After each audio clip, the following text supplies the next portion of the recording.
En la cocina, justo cuando acababa de poner en la mesa el último plato, una lubina a la sal, el timbre del teléfono sonó de repente. Eché un vistazo a la pantalla. Era Javier, mi marido. A estas horas se suponía que estaba haciendo horas extra en la oficina. Sí, cariño, me sequé las manos apresuradamente y contesté. Elena, escúchame un momento. La voz de Javier sonaba tan despreocupada como si estuviera hablando del tiempo que haría mañana. El miércoles de la semana que viene nos vamos toda la familia a Ibiza una semana. Ya he reservado los vuelos y el hotel.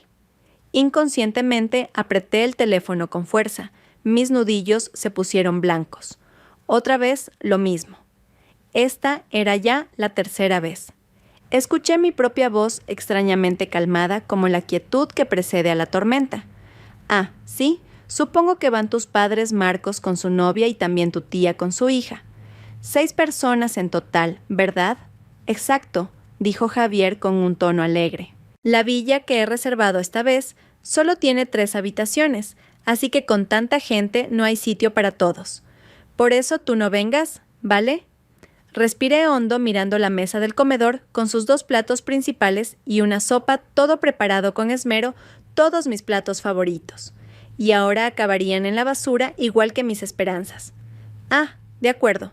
Pues que lo paséis muy bien, me oí decir como si el sonido viniera de un lugar muy lejano. Sabía que eras la más comprensiva. Javier soltó un evidente suspiro de alivio. Ah, y estos días que no estaré en casa, acuérdate de regar las flores del patio. Y también mis suculentas. No te olvides. Sí lo sé. Colgué el teléfono. Me quedé inmóvil. La pantalla del teléfono se oscureció como la luz que se extinguía lentamente en mis ojos. La tercera vez. 3 años de casados, un viaje familiar cada año y a mí nunca me habían invitado. El primer año, Javier dijo que como acababa de sufrir un aborto espontáneo, no era conveniente que viajara lejos.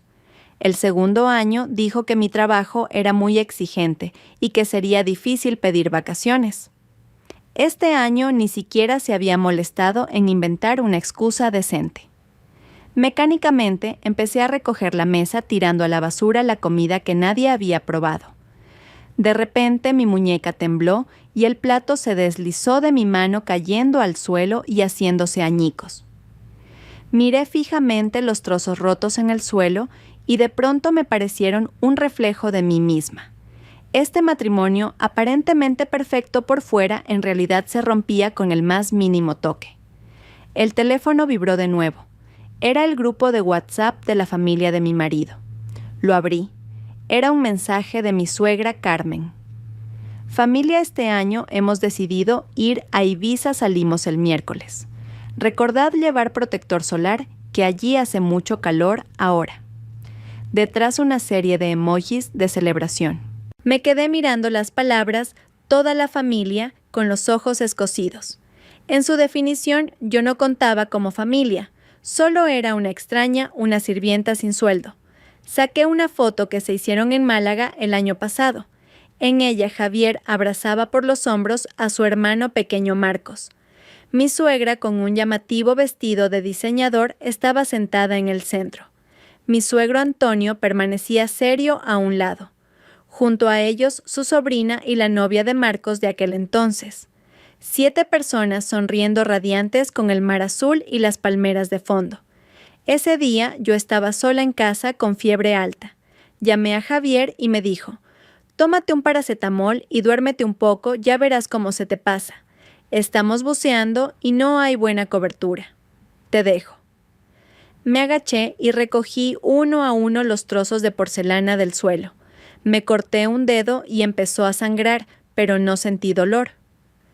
Comparado con el dolor de mi corazón, ¿qué era una herida superficial? El teléfono volvió a vibrar. Esta vez una videollamada de mi mejor amiga, Sofía. Me sequé la cara intentando recomponer mi expresión antes de contestar. «Elena, tía, no sabes lo que me ha pasado. Hoy en el bufete hemos tenido un cliente súper difícil de tratar». La voz de Sofía se detuvo de golpe. Entrecerró los ojos acercando la cara a la pantalla. «¿Qué te pasa? Tienes los ojos rojos. Nada. Estaba cortando cebolla y me han picado los ojos. Intenté forzar una sonrisa. Venga ya. ¿Te crees que después de más de 10 años de amistad no te conozco? Sofía frunció el ceño. Te ha vuelto a hacer algo el imbécil de Javier. Bajo la mirada penetrante de Sofía, mi coraza se derrumbó. Le conté todo en pocas frases, mi voz se fue apagando hasta convertirse casi en un susurro. Siento que soy el hazmerreír de todos. El hazmerreír Sofía se rió con frialdad. Los que son el hazmerreír son la familia de Javier. Elena despierta, no te consideran parte de la familia. Guardé silencio. En el fondo, lo sabía perfectamente, solo que no quería admitirlo. 3 años atrás, en aquella boda por todo lo alto, Javier se había arrodillado y me había prometido que me haría feliz. Esa imagen todavía estaba nítida en mi mente. ¿Cómo en un abrir y cerrar de ojos habíamos llegado a esto? Elena, la voz de Sofía, se volvió repentinamente seria. ¿Recuerdas lo de la separación de bienes antes de la boda? Asentí. Ocurrió un mes antes de casarnos. Javier de repente propuso que firmáramos la separación de bienes, diciendo que era una tradición en su familia. Aunque en ese momento me sentí incómoda para demostrar que no era una interesada, afirmé. El chalet está a tu nombre, ¿verdad? ¿Está clara la titularidad? Es la dote que me dieron mis padres. Es un bien privativo registrado solo a mi nombre. ¿Por qué de repente preguntas por esto?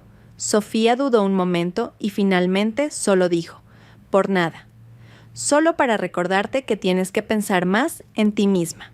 Oye, ya que su familia se va de viaje la semana que viene, ¿quieres venir a mi casa unos días? Estar sola es muy aburrido. Rechacé la amable oferta de Sofía. Después de colgar, me quedé de pie frente al ventanal, mirando el césped del jardín que Javier cuidaba con tanto esmero. Este era el chalet que compramos al casarnos. La entrada la pagaron mis padres. La reforma la pagué yo con mis ahorros de todos estos años de trabajo. La familia de Javier solo aportó una parte muy pequeña, pero insistieron en añadir el nombre de Javier en la escritura. La razón, un hombre tiene que mantener las apariencias. La noche fue cayendo. Maquinalmente me duché y me metí en la cama. Javier volvería a hacer horas extra esta noche, no vendría a casa. Desde hacía medio año, sus horas extra eran cada vez más frecuentes y yo ya había dejado de preguntar. Tumbada en la cama mirando al techo, un pensamiento repentino cruzó mi mente. Un matrimonio así, ¿realmente quiero continuarlo? Durante los últimos 3 años me había esforzado por ser una buena esposa respetuosa con mis suegros, atenta con mi marido e incluso tolerante con las impertinencias de mi cuñado.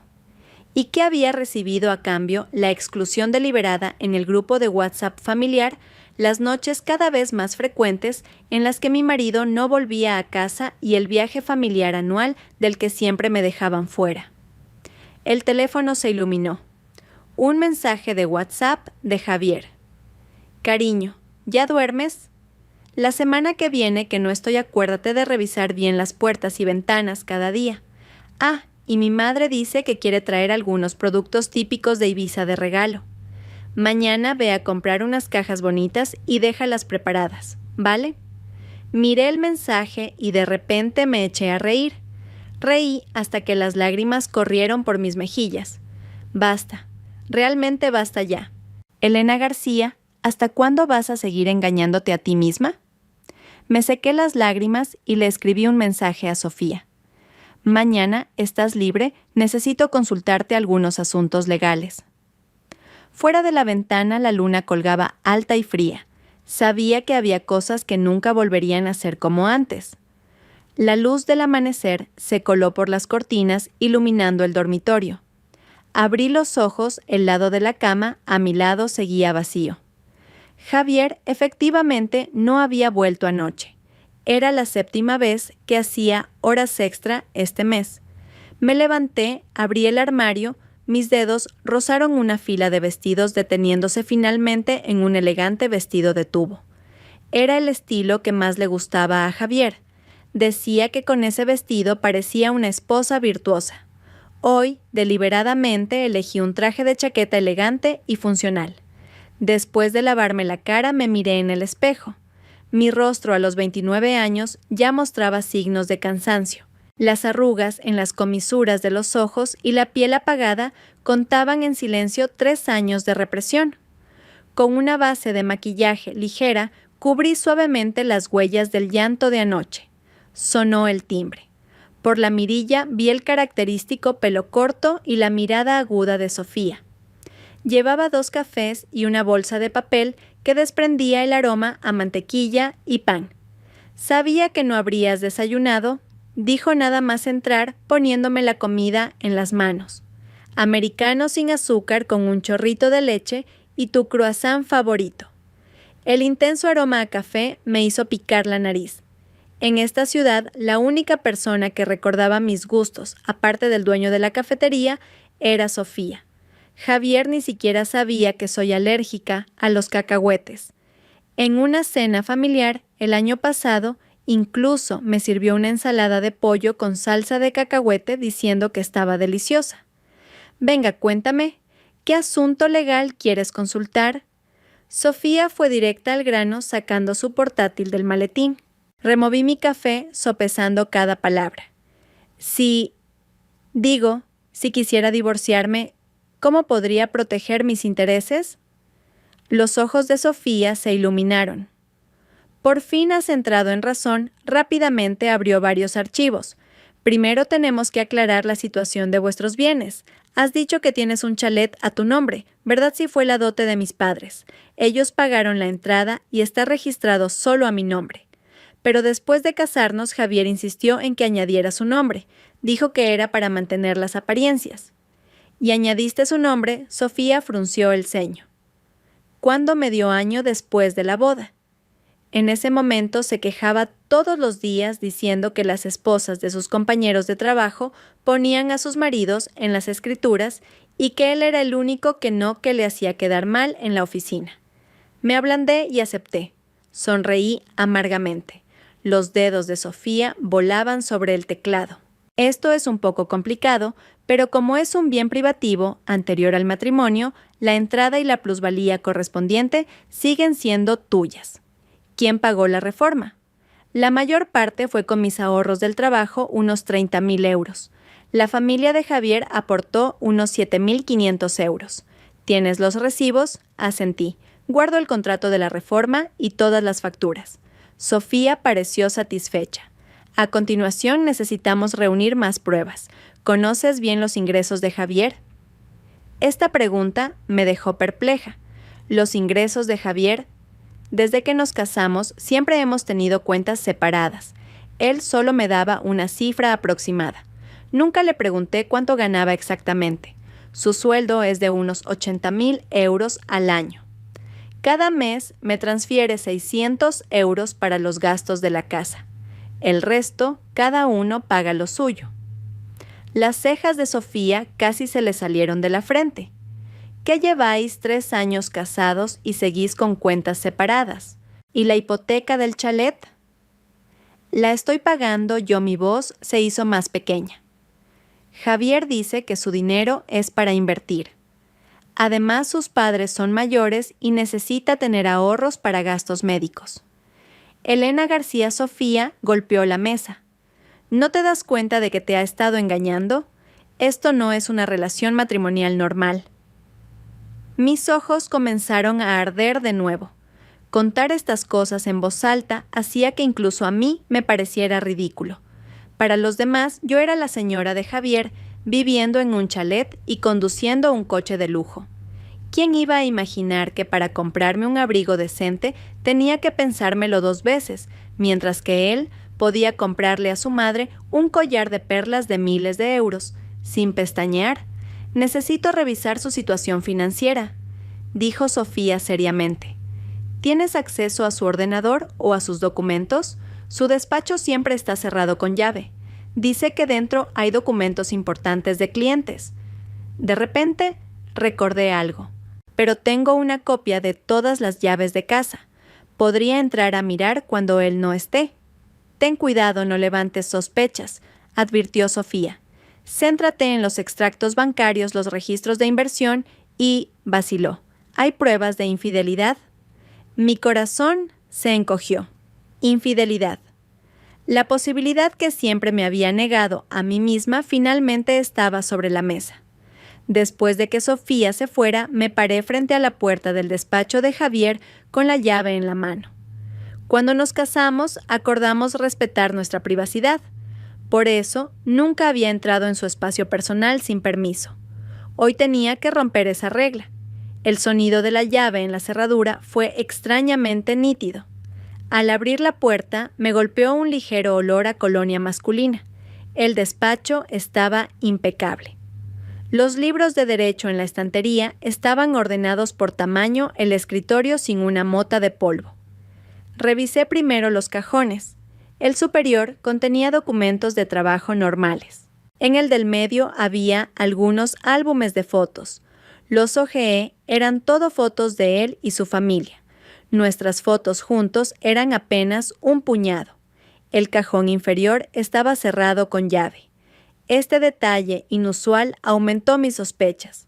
Miré a mi alrededor y mis ojos se posaron en una pequeña caja fuerte detrás de la estantería. Era la caja que Javier compró el año pasado diciendo que era para guardar documentos importantes. Probé con la fecha de nuestro aniversario de boda. Incorrecto, su cumpleaños. Incorrecto. Finalmente introduje el cumpleaños de su madre. La caja fuerte hizo clic y se abrió. Dentro había una pila de documentos ordenados. Encima de todo una escritura de propiedad. La abrí. Era la escritura de mi chalet. Pero en la sección de titularidad ponía claramente Javier Ruiz, Elena García, copropiedad al 50%. Recordaba perfectamente que al principio solo era añadir su nombre, debería haber sido una propiedad pro indiviso con porcentajes. Seguí buscando y encontré varios extractos bancarios. El saldo de la cuenta de Javier me dejó boquiabierta. No eran los 30.000 euros que él decía, sino casi 300.000. Además, cada mes había una transferencia fija a una persona llamada Laura por importes que iban desde los 200 hasta los 800 euros. En el fondo había un exquisito estuche de joyería de terciopelo. Lo abrí temblando. Dentro había un collar de diamantes de Cartier que nunca había visto. La factura indicaba un precio de más de 15.000 euros. La fecha de compra era mi cumpleaños del año pasado, pero el regalo que yo recibí fue solo un ramo de rosas sin más. Debajo del estuche había una foto. Javier abrazaba a una chica joven junto a la piscina de un resort. Ambos llevaban bañadores a juego y sonreían felices. En el reverso ponía «Con mi amor en Ibiza, agosto de 2022». Justo la semana que él dijo que estaba en un viaje de trabajo. Mi mundo empezó a dar vueltas. Las noches de horas extra, las excusas, los gastos inexplicables. Todo tenía una explicación. De repente el teléfono vibró, haciéndome sobresaltar y casi tirar la foto. Era Javier. «Cariño, esta noche no vengo a cenar. Hay una cena de empresa». Miré fijamente el mensaje y me fijé en su foto de perfil de WhatsApp. Estaba sentado en la mesa de un restaurante de lujo. El encuadre solo captaba la copa de vino de enfrente y una mano con las uñas pintadas de rojo. Al ampliar la imagen en el reflejo del cristal de detrás, se veía vagamente su figura y la de una chica de pelo largo. En ese momento mi corazón se calmó de una forma extraña. Todas mis dudas y autonegaciones tenían respuesta.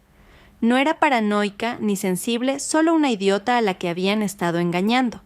Con calma fotografié todas las pruebas y las envié al correo electrónico encriptado de Sofía. Luego volví a colocar todo en su sitio, cerré la caja fuerte y salí del despacho. A las 10 de la noche, Javier llegó a casa oliendo a alcohol. Sentada en el sofá del salón, le observé sin emoción mientras se quitaba los zapatos tambaleándose. «Cariño». Aún despierta se acercó para besarme, pero giré la cabeza para evitarlo. «Hueles a perfume». «No me gusta», dije con calma. Javier se quedó helado un instante, luego sonrió. «Es por una reunión con clientes, Elena. Es inevitable. Esas clientas se bañan en perfume. Ah, sí le miré directamente a los ojos. ¿Laura también es una clienta? La expresión de Javier se congeló, la borrachera pareció desvanecerse a la mitad. ¿Qué estás diciendo? Nada, me levanté, solo que de repente he recordado que cada mes tienes que atender a esta clienta varias veces. Debes de estar agotado. El rostro de Javier pasó del rojo al blanco pálido. Elena, déjame que te explique. No hace falta que expliques, le interrumpí. Estoy cansada. Me voy a dormir. Mañana tengo que ir a comprar las cajas para los recuerdos de Ibiza para tu madre. ¿Recuerdas? Me di la vuelta y entré en el dormitorio, dejando a Javier solo y petrificado en el salón. Al cerrar la puerta me apoyé en ella, escuchando sus pasos nerviosos fuera y su voz susurrante al teléfono. Seguro que estaba avisando a esa tal Laura. El teléfono se iluminó. Era un mensaje de Sofía. Pruebas recibidas, suficiente para hundirlo. Mañana ven al despacho y hablamos de los detalles. Esta vez tienes que hacerme caso. Respondí con un OK y borré el historial de chat. Tumbada en la cama, miré al techo extrañamente tranquila. La antigua Elena habría llorado hasta empapar la almohada, pero la Elena de ahora solo quería reírse con desdén. Javier abrió la puerta con cuidado, fingiendo que no había pasado nada, y se acostó a mi lado. En la oscuridad oía su respiración contenida, sabía que fingía dormir. Javier, dije de repente. Esta vez, ¿en qué hotel os alojáis en Ibiza? Su cuerpo se tensó visiblemente. Ah, solo un resort normal. Un acuerdo que tiene la empresa. Ah, sí, me reí con sorna. Espero que no sea otra vez el Ushuaia. He oído que las suites con vistas al escenario son carísimas. Javier se incorporó de un salto. ¿Me has estado investigando? Investigarte, me giré para mirarle. La luz de la luna entraba por la ventana. Su expresión era una mezcla de pánico y furia. ¿Hace falta? Se te olvidó bloquearme en Facebook. 8 de agosto del año pasado, check-in en Ushuaia, Ibiza. El collar de Cartier de la foto es precioso, por cierto. El rostro de Javier se contrajo. Elena García. ¿Te atreves a mirar mi móvil? Comparado con que tú tengas una aventura, ¿qué es que yo mire tu móvil? Me senté y encendí la lámpara de la mesilla. 3 años de matrimonio con cuentas separadas. He sido como una idiota sirviendo a toda tu familia para que al final tú te dediques a mantener a otra mujer. Javier Ruiz, realmente no me has decepcionado. La cara de Javier estaba lívida. De repente agarró la almohada y la lanzó con fuerza contra la pared. Basta ya, ¿te crees que quería esto? Cada día al llegar a casa tengo que ver tu cara de funeral. Laura es 100 veces más dulce que tú, ella sí que sabe cómo hacer feliz a un hombre. Le observé en silencio en su estado de histeria y de pronto me pareció ridículo. Este era el hombre por el que una vez me casé en contra de la opinión de mis padres. Un cobarde que tras ser infiel era capaz de echarme la culpa a mí con tanta arrogancia. De acuerdo, pues divorciémonos, dije con ligereza. Tú te vas con tu Laura y yo vivo mi vida en paz. ¿Divorcio? Javier soltó una carcajada. Ni en tus sueños. La mitad de este chalet es mío. Si te divorcias, ¿de qué vas a vivir? Con tu trabajillo en esa pequeña empresa no te llega ni para pagar la hipoteca. Así que era eso. Lo tenía todo calculado, seguro de que no me atrevería a divorciarme. Miré su rostro triunfante y de repente me eché a reír. Bueno, pues ya veremos. Javier claramente no esperaba esta reacción y se quedó sin palabras. Volví a tumbarme, apagué la luz y le di la espalda. En la oscuridad podía sentir su mirada confusa y furiosa clavada en mi espalda. Elena García, dijo finalmente entre dientes. No se te ocurra hacer ninguna tontería. Le tengo el ojo echado a este chalet desde hace tiempo. Mi hermano Marcos se casa y necesita una casa. Así que era eso. Cerré los ojos con fuerza, clavándome las uñas en las palmas de las manos. Toda su familia lo había planeado desde el principio. Comían de lo mío, vivían en mi casa y al final pretendían quedarse con mi casa para que mi cuñado se casara. Javier no tardó en empezar a roncar. Yo no pegué ojo en toda la noche. Cuando amaneció, me levanté con cuidado, recogí algunas cosas esenciales y documentos importantes, y salí de casa en silencio. El aire de la mañana era extrañamente fresco. Respiré hondo y llamé a Sofía. «Hola, Sofía, lo he decidido. Voy a recuperar todo lo que me pertenece». Al otro lado de la línea, la voz de Sofía sonaba llena de espíritu de lucha. «¿Así se habla? Te espero en el bufete. La guerra ha comenzado». Colgué y paré un taxi. Por el retrovisor, el chalet en el que había vivido durante 3 años se hacía cada vez más pequeño. Esta vez no volvería a ablandarme. El bufete de Sofía estaba en la planta 28 de un rascacielos de cristal en el centro de Madrid. Sentada en la sala de reuniones, tenía delante todas las pruebas que Sofía había impreso. «La situación es peor de lo que pensábamos», dijo Sofía ajustándose las gafas. Según estos extractos bancarios en los últimos 2 años, Javier le ha transferido a Laura un total de 80.000 euros. Esto constituye un acto grave de disposición fraudulenta de bienes gananciales. Asentí en silencio mis dedos, acariciando inconscientemente esas cifras frías. 80.000 euros. Eran 2 años de mi sueldo. Así de fácil para otra mujer. Pero lo más grave es esto. Sofía sacó otro fajo de documentos. He revisado el historial crediticio de Javier. Hace 3 meses pidió un préstamo de 150.000 euros con el propósito de reformas del hogar. Pero nuestro chalet no tiene ningún plan de reforma reciente. ¿150.000 euros levanté la cabeza de golpe? ¿Nunca me dijo nada sobre eso? ¿Porque no tenía ninguna intención de decírtelo? Sofía sonrió con frialdad. Ese dinero, una semana después de entrar en su cuenta, fue transferido en 5 partes a Laura. Sospecho que le ha comprado una casa a esa mujer. Mi voz temblaba. «Es muy posible», asintió Sofía. «Pero eso no es lo más urgente. Mira esto». Abrió un archivo digital. Eran las conversaciones de WhatsApp entre Javier y su hermano Marcos. «Esto lo conseguí por un canal especial», explicó Sofía.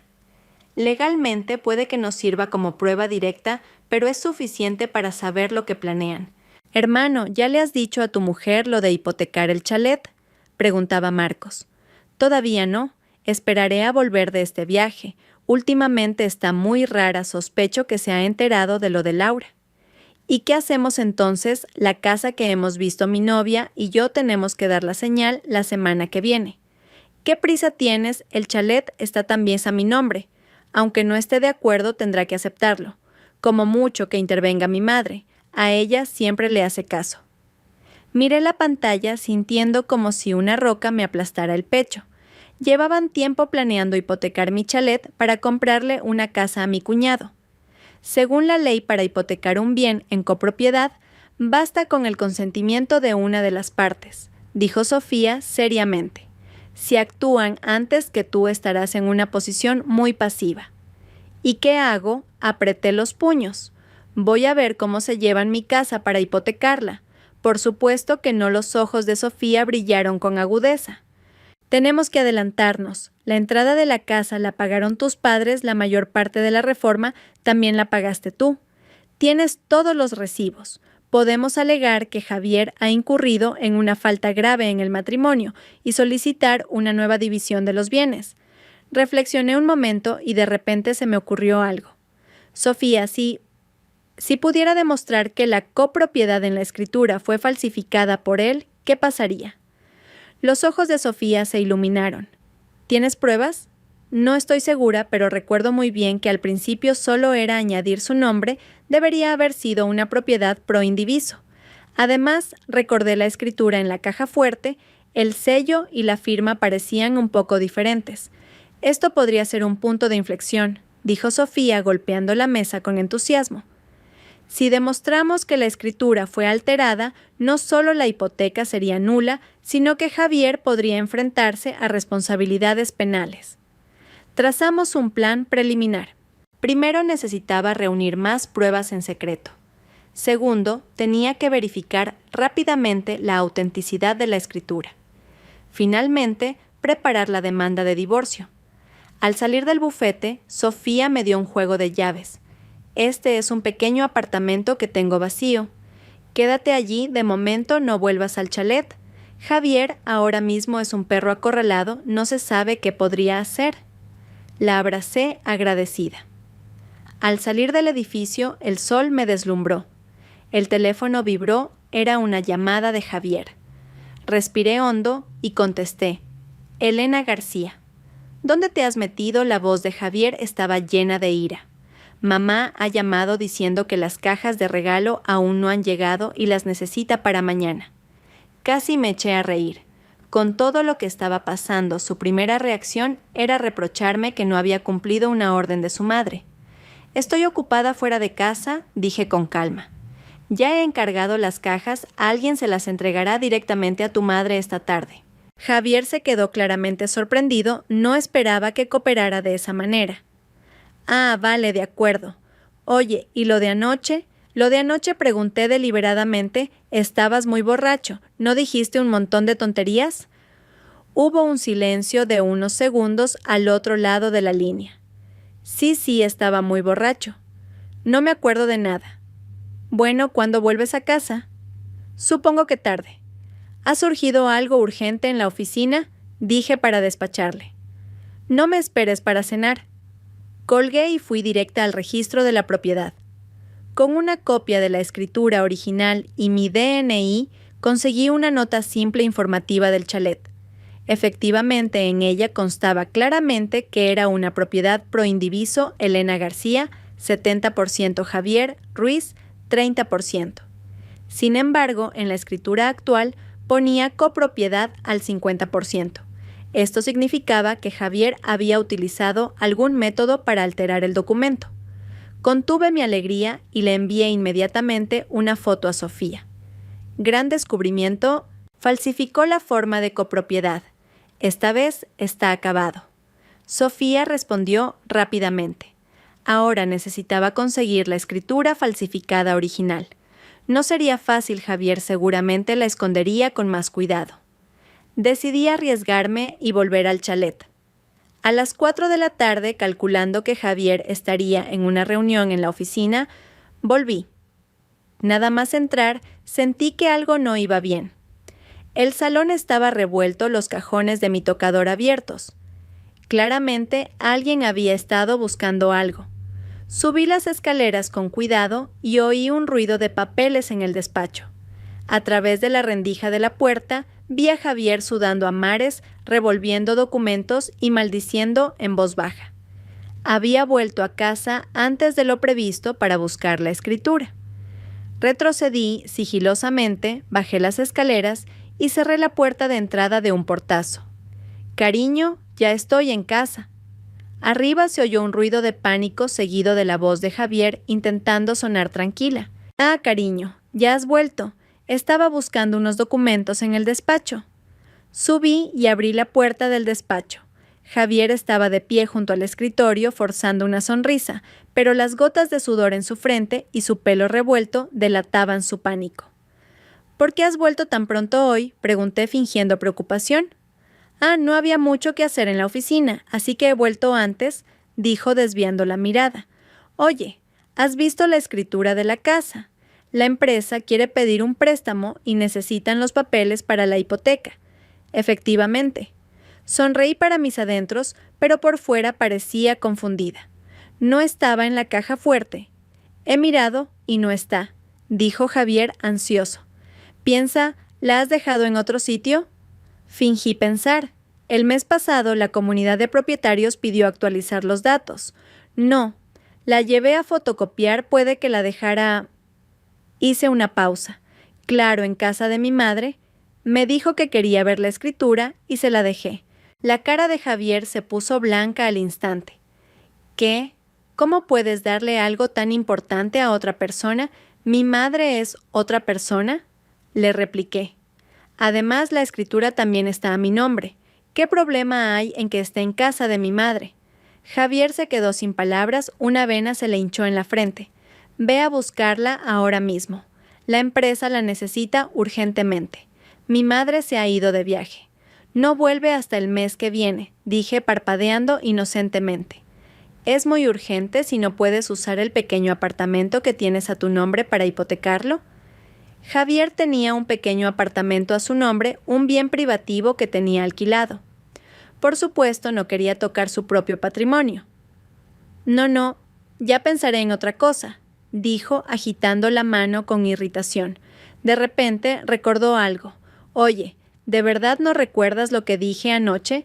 Dijiste muchas cosas, que sí Laura, que sí Ibiza, que sí un collar. Observé cómo su rostro se descomponía y de repente me reí. Es broma, no dijiste nada. Llegaste y te quedaste dormido como un tronco. La expresión de alivio de Javier era ridícula. Se acercó para abrazarme. Cariño, últimamente he estado muy ocupado y te he descuidado. Cuando volvamos de este viaje tendremos nuestro propio mundo. Esquivé hábilmente su abrazo. Date prisa y haz la maleta. ¿No tienes un vuelo temprano mañana? Javier retiró los brazos avergonzado y subió las escaleras. Le observé de espaldas sabiendo que la farsa tenía que continuar. Lo más importante ahora era mantenerlo tranquilo para ganar tiempo. Después de la cena, Javier recibió una llamada y salió a toda prisa. Seguramente para reunirse con Laura y planear su estrategia. Actué de inmediato registrando el despacho. Finalmente, en un grueso libro de Derecho Penal en la estantería superior, encontré la escritura falsificada. Rápidamente la fotografié y la volví a colocar en su sitio. Cuando estaba a punto de irme un sobre en el cajón del escritorio, llamó mi atención. Lo abrí. Era un contrato de hipoteca ya redactado. El chalet estaba valorado en 1.200.000 euros y el préstamo era de 800.000. El propósito, inversión familiar conjunta. Lo más aterrador era que en la sección de la firma del prestatario ya estaba mi firma imitada a la perfección. Pero claramente no era la mía. Javier había falsificado mi firma. Fotografié temblando todas las pruebas y las volví a colocar con cuidado en su sitio. Justo cuando iba a salir del despacho, sonó el teléfono. Era mi suegra Carmen. Elena, su voz era tan arrogante como siempre. Las cajas de regalo. Seguro que llegarán mañana. Quiero las de lujo, las doradas, no te equivoques. No se preocupe, suegra. Ya está todo arreglado. Respondí, conteniendo mi repugnancia. Y otra cosa continuó dando órdenes. Mientras estemos de viaje, riega las plantas una vez a la semana. Las suculentas de Javier son muy valiosas. Y los pepinillos que puse en adobo en la nevera estarán listos la semana que viene, sácalos a secar al sol. Mientras le seguía la corriente, miré el reloj. Eran las 10 de la noche y Javier aún no había vuelto. Colgué y decidí no esperar más. Hice una pequeña maleta con ropa y documentos importantes y salí del chalet hacia el apartamento de Sofía. En el camino llamé a mis padres y les conté a grandes rasgos la situación. Para mi sorpresa, mi padre no me reprochó no haber seguido su consejo.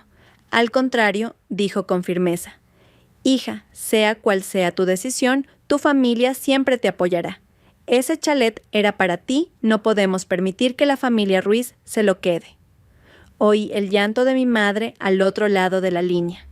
«Hija tonta, ¿por qué no nos dijiste antes todo lo que estabas sufriendo?». Al colgar finalmente no pude contenerme y rompí a llorar en el asiento trasero del taxi. Resulta que nunca había estado luchando sola, solo era demasiado orgullosa para mostrar debilidad ante mi familia. El apartamento de Sofía, aunque pequeño, era acogedor. Me di una ducha caliente y me tumbé en la cama repasando los descubrimientos del día.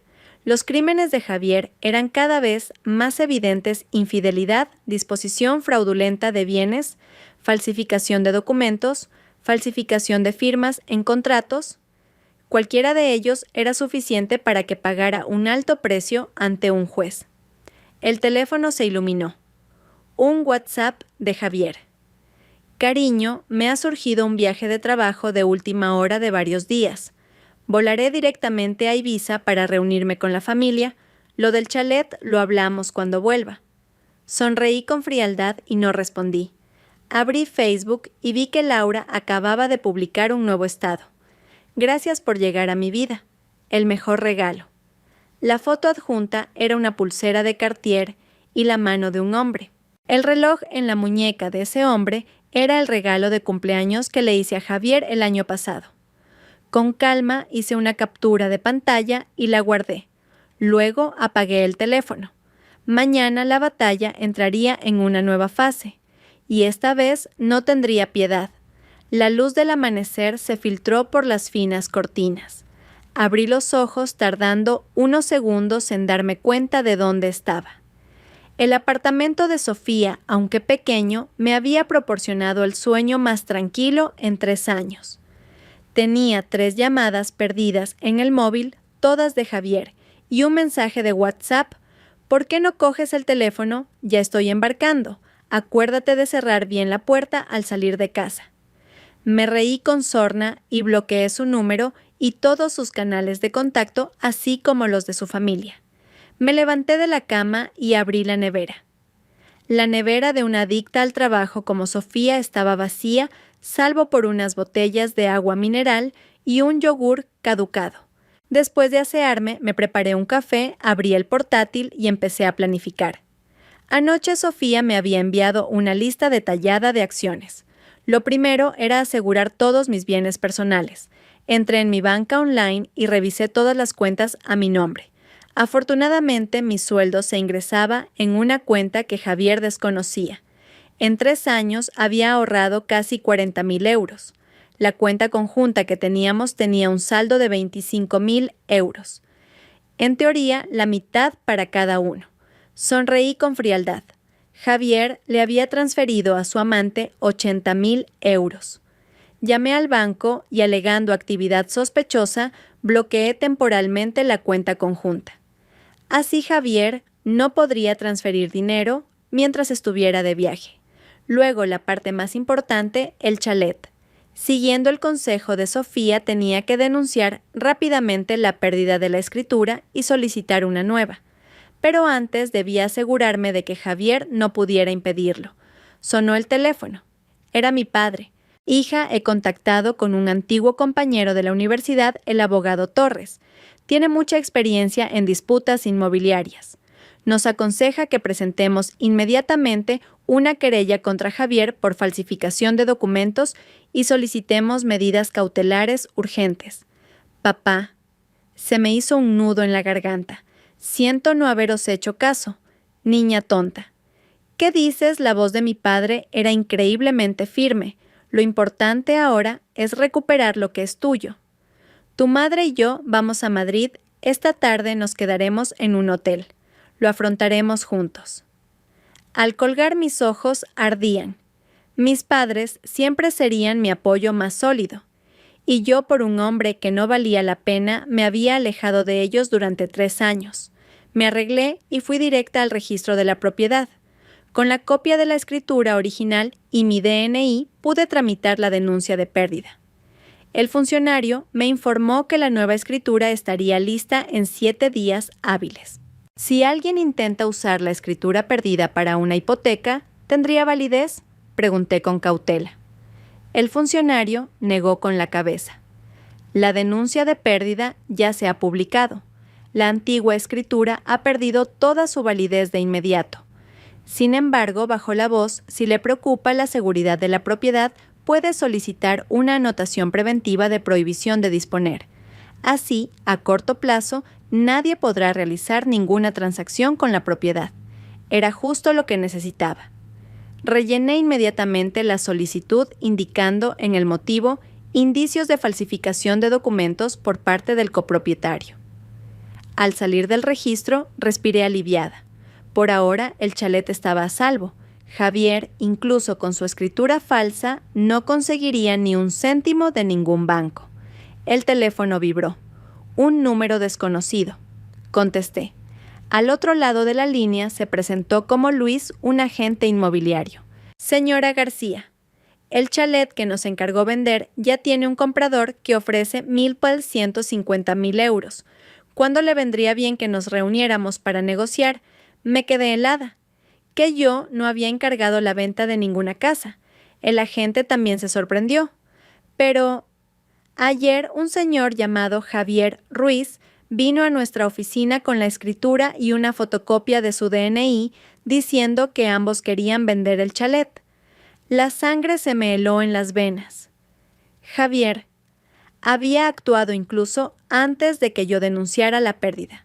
Escúcheme, señor Luis, dije conteniendo la ira. Ese encargo de venta es falso. La escritura ha sido denunciada por pérdida y la nueva está en trámite. Si su agencia se atreve a proceder de forma irregular, prepárense para recibir una carta de mi abogado.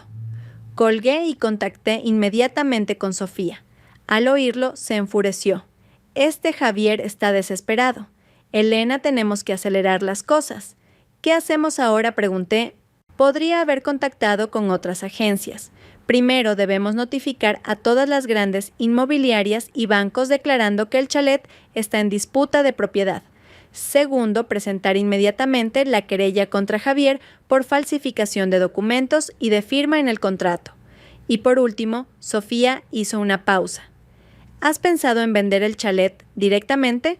Venderlo, la idea me sorprendió. Había puesto mucho esfuerzo en esa casa, desde el diseño hasta la elección de los materiales. Pero pensándolo bien, ¿qué sentido tenía seguir viviendo allí enfrentándome cada día a recuerdos desagradables? Venderlo, dije con decisión, pero solo después de recuperar la plena propiedad. Una sabia elección, asintió Sofía. Oye, ¿ya han llegado tus padres?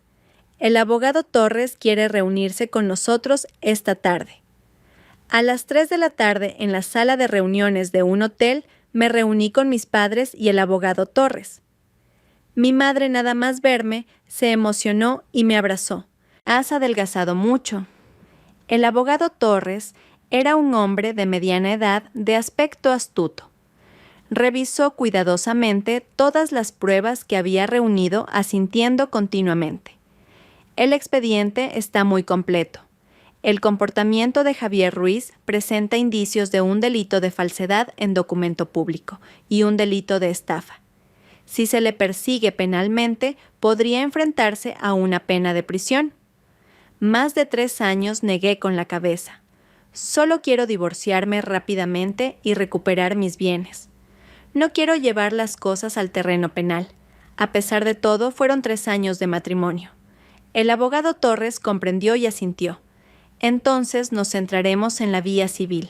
Según el Código Civil, el hecho de que Javier mantuviera una relación análoga a la conyugal con otra persona y le donara bienes de gran valor durante el matrimonio se considera una falta grave. En la liquidación de la sociedad de gananciales se le atribuirá una parte menor o ninguna. Acordamos la estrategia procesal. Primero, solicitar medidas cautelares urgentes para embargar los bienes a nombre de Javier. Luego, presentar la demanda de divorcio solicitando una nueva atribución de la propiedad del chalet y una indemnización por los bienes gananciales de los que había dispuesto fraudulentamente. Una cosa más, dijo el abogado Torres, ajustándose las gafas. ¿Sabe dónde se encuentra actualmente Javier Ruiz? El juzgado necesita notificarle la demanda. Abrí WhatsApp y entré en el grupo familiar de mi marido. Aunque había silenciado las notificaciones, aún podía ver las fotos que enviaban. La última era una foto de toda la familia en una playa de Ibiza. Javier rodeaba con el brazo a Laura sonriendo radiante. El pie de foto decía: foto de familia, solo falta una nuera llamada Laura. Mis manos temblaban tanto que apenas podía sostener el teléfono. Así que era eso. El viaje familiar de Javier incluía desde el principio a Laura. Y yo, la esposa legítima, quedaba fuera. Están en el Hotel Ushuaia en Ibiza, dije con calma, pasándole el teléfono al abogado Torres. En la foto se veían la fecha y la ubicación. El abogado Torres fotografió la prueba y me preguntó: «Señora García, ¿cuándo piensa mudarse del chalet?» «Hoy mismo iré a recoger mis cosas». Había tomado una decisión. Si Javier se atrevía a llevar a su amante de viaje, haciéndola pasar por parte de la familia, yo no tenía por qué guardarle las apariencias. De vuelta en el chalet, empecé a empaquetar sistemáticamente mis pertenencias. Mis libros de la carrera en el despacho, mi ropa y zapatos en el vestidor, la vajilla que había elegido con tanto esmero en la cocina. 3 años de matrimonio acumulaban muchas cosas. Mientras empaquetaba, sonó el timbre. Por la mirilla vi a una mujer desconocida con una carpeta en la mano. «Disculpe, ¿es usted la señora de Ruiz?», preguntó educadamente. «Soy la gestora de clientes del banco ABC. El señor Ruiz me ha pedido que venga a recoger unos documentos». Era del banco. Javier actuaba más rápido de lo que pensaba. Abrí la puerta, pero no la dejé entrar. «¿Qué documentos? El señor Ruiz dijo que usted ya lo sabía. Los papeles de la propiedad del chalet y su DNI original». Su mirada pasó por encima de mi hombro hacia el interior de la casa. Casi me reí de la rabia. Javier pretendía que alguien del banco viniera a mi casa a engañarme para que le diera los papeles. «Lo siento, no sé nada de esto», dije con frialdad. «Además, la escritura no está aquí». La gestora pareció incómoda. «Pero el señor Ruiz», dijo. «Lo que él diga no importa», la interrumpí. «Le aconsejo que revise la última notificación del registro de la propiedad. Este chalet está en disputa de propiedad. Cualquier banco que acepte hipotecarlo tendrá que asumir las consecuencias legales». Su rostro cambió.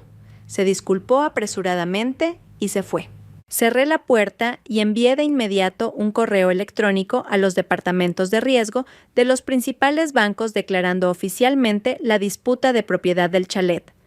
Cualquier solicitud de préstamo hipotecario con esa propiedad como garantía era inválida.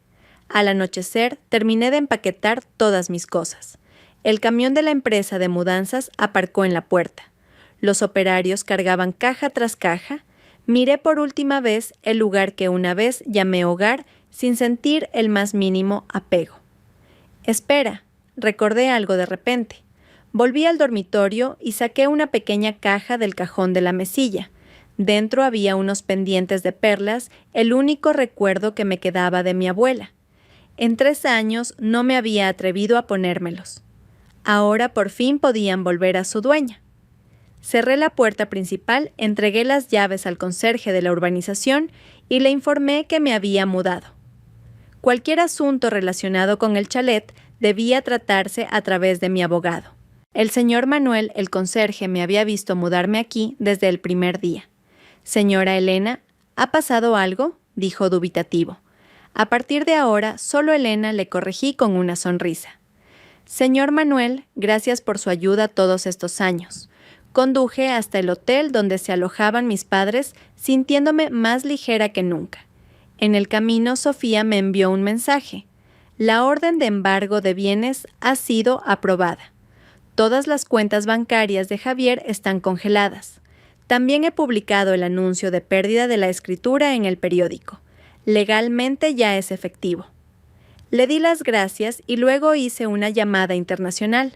Al otro lado de la línea estaba Emma, mi compañera de piso cuando estudié en Londres, ahora directiva de una multinacional. «Emma, ¿cuánto tiempo? Oye, el puesto en la sucursal de Singapur del que me hablaste la última vez. Sigue vacante, miré la carretera, mi voz firme. Creo que necesito un nuevo comienzo». Una semana después estaba sentada en el despacho del abogado Torres revisando la demanda de divorcio recién redactada. La demanda detallaba las faltas de Javier convivencia análoga a la conyugal, con otra persona falsificación de documentos, disposición fraudulenta de bienes gananciales. Cada punto respaldado con pruebas sólidas. El juzgado ha admitido a trámite la demanda.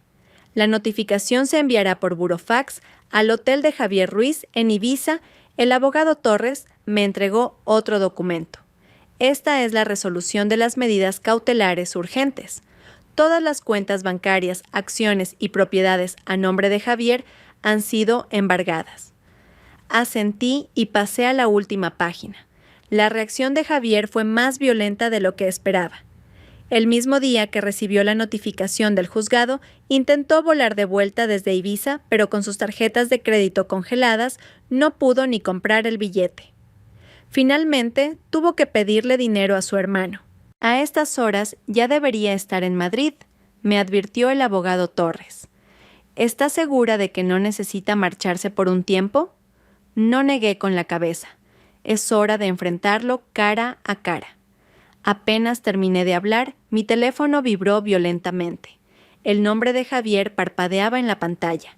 Era el tercer número que usaba después de que lo bloqueara. Contesté y puse el altavoz. Elena García, ¿estás loca? El grito de Javier resonó en el despacho. ¿Te atreves a demandarme y a congelar mis cuentas? Señor Ruiz, dije con calma, le ruego que cuide su lenguaje. Mi abogado está grabando esta conversación. Hubo una pausa al otro lado de la línea y luego su tono bajó. Elena, ¿de verdad tenemos que llegar a esto? ¿No podemos sentarnos y hablar las cosas como personas civilizadas? Me reí con frialdad.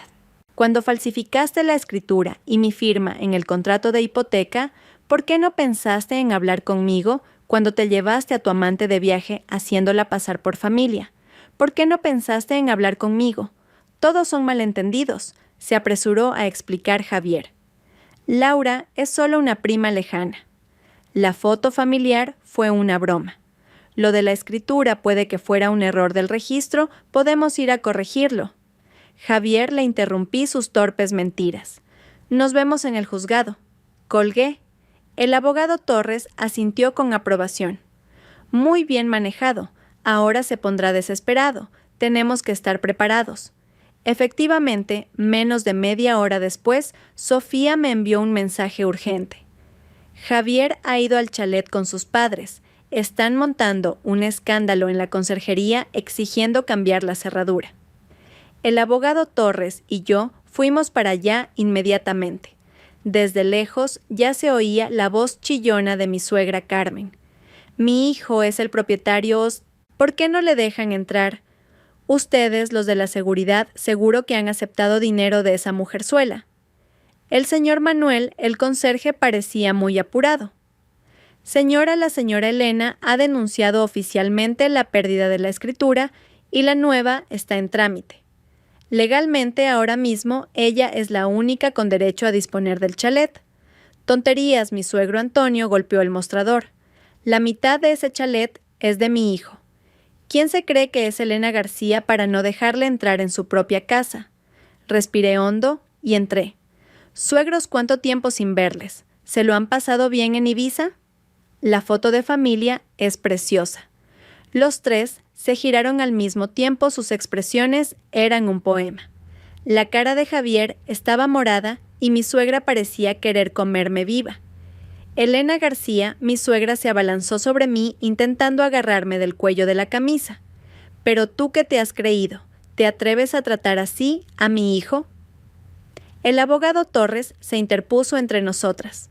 «Señora, por favor, controle su comportamiento. Agredir a una persona es un delito. Estamos grabando todo». La mano de mi suegra se quedó suspendida en el aire, su rostro palideció y la retiró. «Muy bien, qué valiente. Hasta traes un abogado para enfrentarte a tu familia política». Elena García Javier apartó a su madre y dijo entre dientes: «¿Qué es lo que quieres exactamente?» Muy simple, le miré directamente a los ojos. «Divorciarme y recuperar todos los bienes que me pertenecen». «Ni lo sueñes», rugió Javier. «En esa escritura también está mi nombre, no te quedarás con todo». Ah, sí, saqué un fajo de documentos de mi bolso. Esta es la nota simple original del registro de la propiedad que indica claramente que es una propiedad pro indiviso yo, 70%, tú, 30%. El documento que tú falsificaste para que fuera una copropiedad al 50% ya constituye un delito. El rostro de Javier se volvió blanco como el papel. «Mientes. No solo eso», continué presionando. «También falsificaste mi firma para un contrato de hipoteca y le transferiste a tu amante 80,000 euros. Todas estas acciones constituyen faltas graves en el matrimonio. Según la ley, no solo no te corresponde ninguna parte del chalet, sino que podrías tener que indemnizarme por daños y perjuicios. Mi suegra no pudo más». «Tonterías. Mi hijo te ha mantenido todos estos años y en lugar de estar agradecida, ¿te atreves a morder la mano que te da de comer?» Mantenerme casi me reí. «Suegra, durante 3 años hemos tenido cuentas separadas. La hipoteca, la luz, el agua, los gastos de comunidad. Todo lo he pagado yo sola. Su hijo solo aportaba 600 euros al mes para gastos que no alcanzaban ni para su propia comida».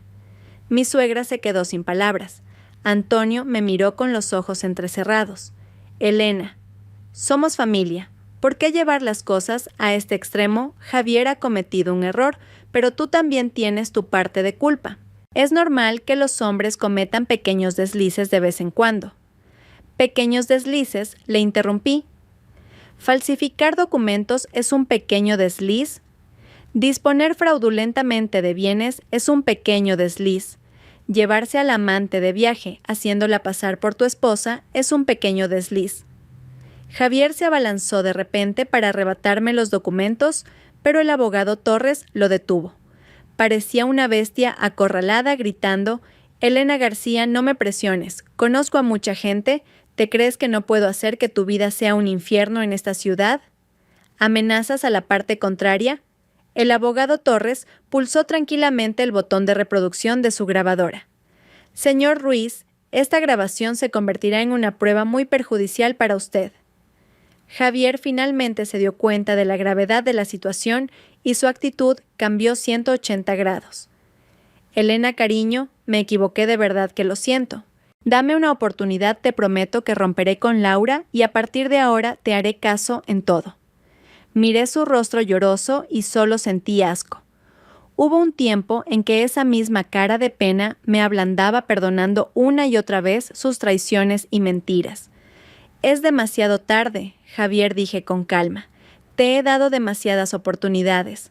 Ahora solo quiero terminar este matrimonio lo antes posible». «Ni lo sueñes», gritó de repente Javier. «Voy a alargar este juicio. Un divorcio puede durar 3-5 años. A ver quién aguanta más. Me temo que eso no lo decides tú». El abogado Torres sacó otro fajo de documentos. «Estas son las pruebas que la señora García ha reunido sobre su convivencia análoga a la conyugal, con la señorita Laura, incluyendo transferencias bancarias, fotos íntimas e historiales de chat. Si esto se presenta en el juzgado, no solo acelerará el proceso de divorcio, sino que podría obligarle a pagar una indemnización por daños morales». Javier se desinfló como un globo y se sentó en una silla. Mi suegra quiso decir algo, pero mi suegro la detuvo. Finalmente se dieron cuenta de que su querido hijo se había topado con un muro de acero. «Te doy 3 días para pensarlo», me levanté. «Si aceptas un divorcio de mutuo acuerdo, el chalet es para mí, y los demás bienes se reparten según la ley. Si insistes en ir a juicio, nos veremos en el juzgado. Pero prepárate para asumir todas las consecuencias legales». Al salir de la conserjería, respiré aliviada. El sol me calentaba la cara. El teléfono vibró. Era Emma enviándome un correo electrónico. Adjunto una oferta de trabajo para el puesto de directora de marketing de la sucursal de Singapur. El sueldo era el triple del que tenía actualmente. «¿Lo tienes decidido?», preguntó el abogado Torres. Asentí. «Cuando resuelva esto de aquí, me iré a Singapur a empezar una nueva vida». Una sabia elección, sonrió el abogado Torres. Sin embargo, Javier no se rendirá fácilmente. Es posible que recurra a tácticas más sucias. Le estaré esperando, miré hacia el chalet, a lo lejos. Ese lugar que una vez fue mi hogar, ahora era solo un edificio frío. Esta vez no daría ni un paso atrás. 3 días después, como era de esperar, Javier no firmó los papeles. En su lugar, lanzó una campaña de desprestigio. Primero los parientes de su familia me llamaron uno tras otro para aconsejarme. Luego aparecieron publicaciones sensibleras en Facebook insinuando que yo era una trepa que lo dejaba por otro con más dinero. Finalmente, incluso fue a mi empresa a quejarse al Departamento de Recursos Humanos, alegando que mi vida privada era inmoral. Afortunadamente, estaba preparada. Cuando Recursos Humanos me llamó, presenté directamente mi carta de dimisión y la oferta de trabajo de la empresa de Singapur. Al mismo tiempo, Sofía me ayudó a publicar un artículo aclarando la verdad en varios portales de noticias importantes, adjuntando parte de las pruebas de la infidelidad y la falsificación de documentos de Javier. La opinión pública dio un vuelco inmediato. Las redes sociales de Javier fueron bombardeadas por internautas indignados. El lugar de trabajo de Laura también fue expuesto. Ambos se convirtieron en el blanco de la ira pública. Para colmo, un internauta entusiasta reveló que Laura estaba saliendo con 3 hombres a la vez. Javier se convirtió en el hazmerreír de todo el país. Esta vez está acabado, dijo Sofía, satisfecha. Sin embargo, habíamos subestimado la desvergüenza de Javier. Una noche de lluvia, él y su hermano Marcos irrumpieron en el chalet mientras yo terminaba de recoger mis últimas cosas, amenazando con arrastrarme con ellos al abismo. Elena García Javier apestaba a alcohol, sus ojos estaban inyectados en sangre. Has arruinado mi vida y yo voy a arruinar la tuya. Marcos levantó su teléfono para grabar. Cuñada, más te vale que retires la demanda. Si no, este vídeo de tu reconciliación con mi hermano se hará viral mañana. Comprendí su plan de inmediato montar una farsa de reconciliación que podría incluso derivar en una agresión sexual. Mi corazón latía con fuerza, pero mantuve la calma. Javier, ¿sabes que esto es un delito? ¿Delito? Se rió Javier. ¿Qué delito puede haber entre marido y mujer? Te lo digo después de esta noche, retires o no la demanda, la vas a retirar. Justo cuando se abalanzó sobre mí, pulsé el botón de pánico que llevaba en el bolsillo. Una alarma ensordecedora sonó y al mismo tiempo 2 compañeros de trabajo que había dejado sobre aviso en la casa de al lado derribaron la puerta y redujeron a los 2 hermanos en el suelo.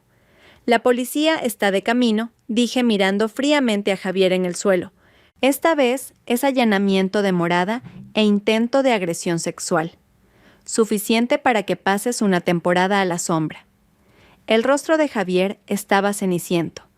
Marcos lloraba y suplicaba. Cuñada, fue mi hermano quien me obligó, perdóname. Las sirenas de la policía se oían cada vez más cerca. Supe que la farsa había llegado a su fin. La última locura de Javier me había dado la oportunidad de librarme de él por completo. Cuando la policía esposó a Javier, levantó la cabeza y me preguntó: Elena, ¿alguna vez me has querido? Guardé silencio un momento y respondí con sinceridad: sí, una vez, pero ahora solo siento desprecio. El coche de la policía se alejó y la lluvia cesó. Me quedé en la puerta del chalet mirando ese lugar lleno de tantos recuerdos con una paz extraña. Mañana pondría oficialmente la casa en venta. La semana siguiente sería la primera vista del juicio de divorcio.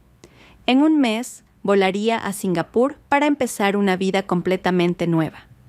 Sonó el teléfono. Era un mensaje de mi madre. Hija, he preparado tus empanadillas favoritas. Ven a casa a cenar. Sonreí y respondí: voy para allá.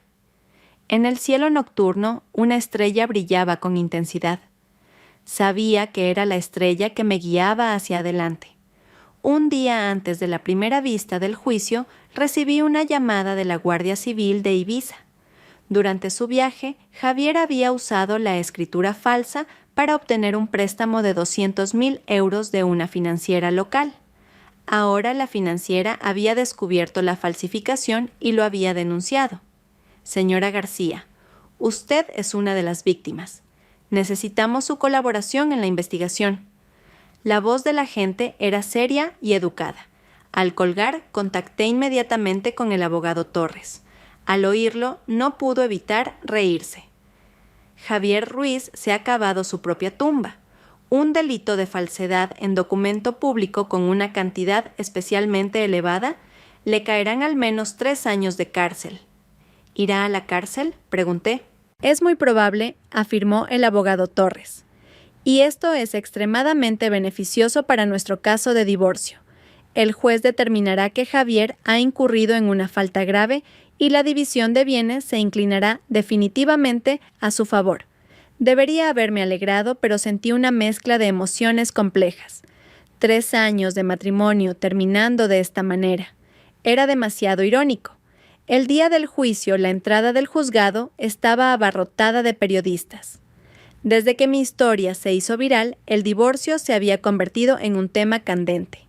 Alguien incluso había creado el hashtag Todas somos Elena. Javier llegó tarde con sus padres y su abogado. En solo 2 semanas parecía haber envejecido 10 años. Tenía los ojos hundidos y el rostro cetrino.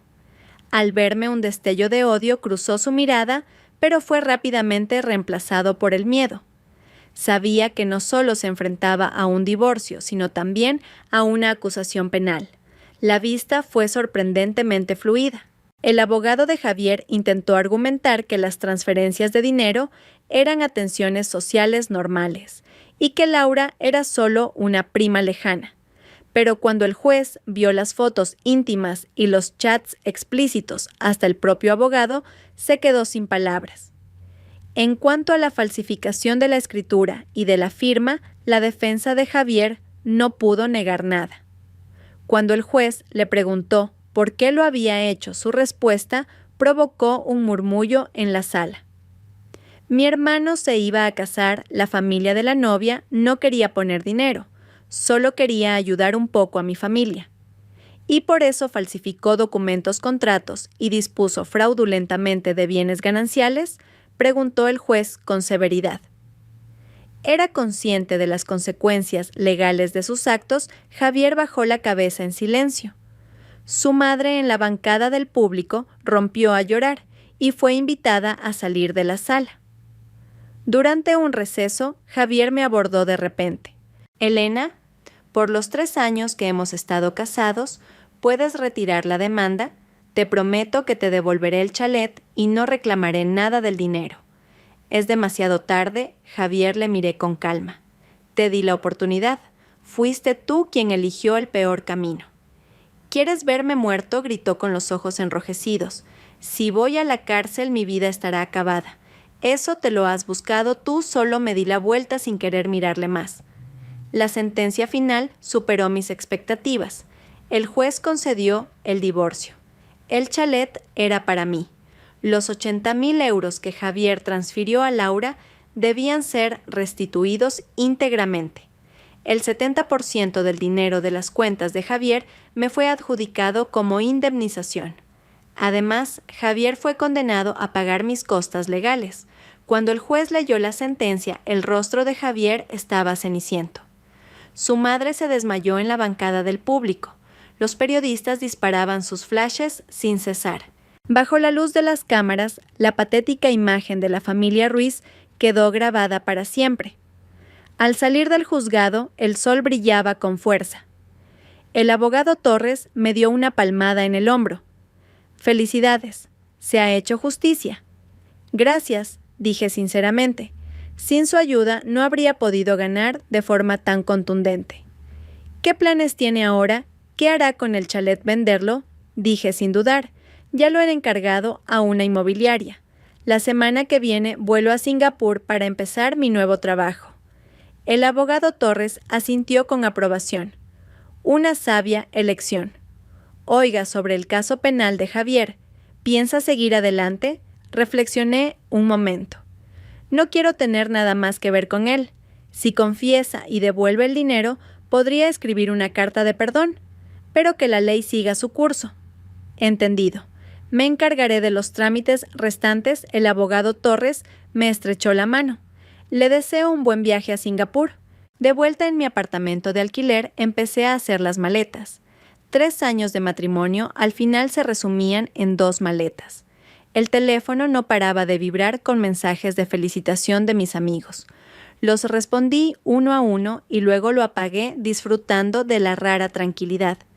Esa noche Sofía vino a celebrar con champán. «Ja, ja, ja, esta vez Javier se ha quedado sin nada. ¡Qué satisfacción!», chocamos las copas. El champán burbujeaba en mi lengua con un sabor dulce. De repente Sofía se puso seria. «De verdad, Elena, lo que más me ha preocupado estos 3 años ha sido verte perderte a ti misma, volviéndote cada vez menos tú». Lo sé, apreté la copa. A veces me pregunto por qué fui tan tonta. Había tantas señales y siempre elegí mirar para otro lado. «Porque estabas enamorada, tonta», suspiró Sofía. «El amor ciega. Pero por suerte, al final has despertado». A la mañana siguiente recibí una llamada de la inmobiliaria. El chalet se había vendido por 1.250.000 euros 50. 000 euros por encima del precio de mercado. La compradora era una madre soltera a la que le encantaba la ubicación cerca de los colegios y la decoración de la casa. Dice que quiere hacer la firma cuanto antes. ¿Cuándo le vendría bien?, preguntó el agente con cautela. Sin problema, acepté de inmediato. Mañana mismo puedo ir a firmar. Al colgar, sentí un gran alivio. Esa casa llena de malos recuerdos por fin estaba a punto de convertirse en pasado. La firma fue muy fluida. Después de firmar el último documento, la compradora, una elegante mujer de mediana edad, me tomó la mano. Elena, he leído las noticias. Eres muy valiente. Esta casa en mis manos estará llena de amor y risas. Mis ojos se humedecieron. Gracias. Eso es justo lo que necesita. Al salir de la notaría, decidí volver al chalet por última vez. Los nuevos dueños no se mudarían hasta el día siguiente, así que estaba vacío. Abrí la puerta familiar. La casa estaba vacía, solo se oía el eco de mis pasos. El sol se filtraba por el ventanal, dejando vetas doradas en el suelo. Paseé lentamente por cada habitación, los recuerdos volvían como una marea. El salón donde Javier una vez tiró la comida de la mesa porque no le gustaba mi guiso. El despacho donde pasaba noches en vela trabajando, pero en realidad ligando por videollamada con Laura. El dormitorio principal, donde me forzó a cumplir con mis deberes conyugales después de una borrachera. Pero también hubo momentos bonitos. En la cocina donde una vez preparé un banquete para sus padres. En la terraza donde mis amigas y yo bebimos vino y charlamos hasta tarde. En el jardín donde las rosas que planté florecían cada año. Adiós, dije en voz baja, cerrando suavemente la puerta. Esta vez sin mirar atrás.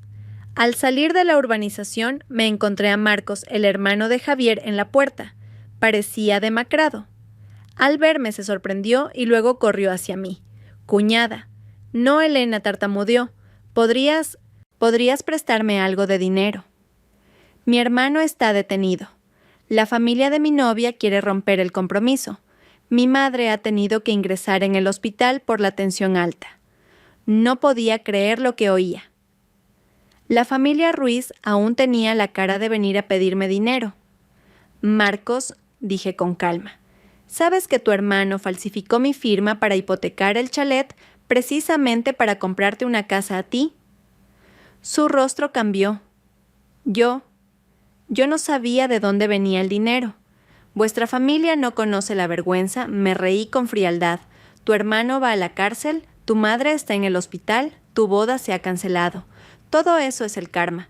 Te aconsejo que te preocupes por ti mismo». Dicho esto, me di la vuelta y me fui. Marcos gritó a mi espalda. «Elena García, eres una arpía sin corazón. Mi hermano fue un ciego al casarse contigo». No me giré. Solo agité la mano como una despedida final. De vuelta en el apartamento, terminé de empaquetar.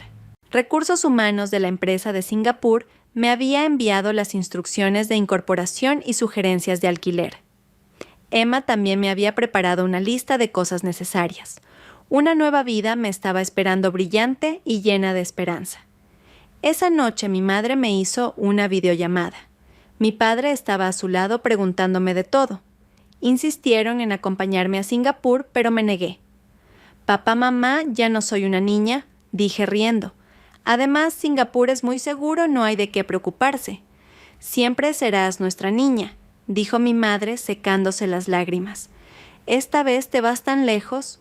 Cuídate mucho». «Lo haré», la tranquilicé. «Y con lo fácil que es viajar, ahora podéis venir a visitarme cuando queráis». Al colgar me quedé de pie junto a la ventana mirando la ciudad en la que había vivido casi 10 años. Bajo las luces brillantes, cuántas alegrías y penas, uniones y separaciones estarían ocurriendo. Mi historia era solo una más. El teléfono volvió a sonar. Ah, era Sofía. Elena acabó de recibir una notificación del juzgado. Javier ha confesado. La fiscalía pide 3 años de cárcel. Ha pedido a través de su abogado verte una última vez. No dije con firmeza. No tengo nada más que hablar con él. «Sabía que dirías eso», rió Sofía. «¿Ya tienes el billete? ¿Quieres que vaya al aeropuerto a despedirte? El vuelo sale mañana a las 3 de la tarde. No vengas, odio las despedidas. Buen viaje entonces». La voz de Sofía se quebró de repente.